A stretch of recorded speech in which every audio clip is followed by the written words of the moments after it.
గౌతమిపుత్ర శాతకర్ణి తర్వాత బాలయ్య పూరి జగన్నాథ్ తో సినిమా సంతకం చేశాడు అనగానే ఈ కాంబినేషన్ కి సూపర్ డూపర్ క్రేజ్ అప్పట్లోనే ఏర్పడింది. బాలయ్య పూరీలు పైసా వసూలు అనే టైటిల్ ఫిక్స్ చేసిన తర్వాత ఇద్దరి మీద హోప్స్ పెట్టుకున్న జనాలు ట్రైలర్ తర్వాత ఇంకా యాక్టివ్ అయ్యారు. ఫ్లాపులతో సతమతం అవుతున్న పూరి జగన్నాథ్ చాలా కాన్ఫిడెంట్ గా ఈ స్టోరీ తీసుకున్నాడు అని ట్రైలర్ చూస్తేనే అర్థమవుతోంది.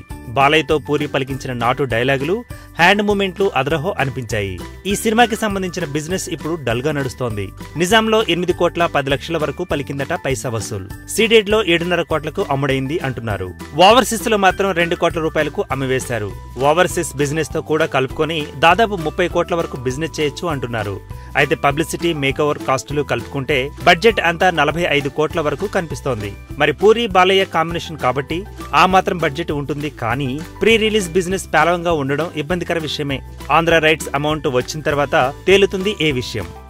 ఈ వీడియో గనుక మీకు నచ్చినట్టయితే లైక్ చేయండి, షేర్ చేయండి, సబ్స్క్రైబ్ చేసుకోండి.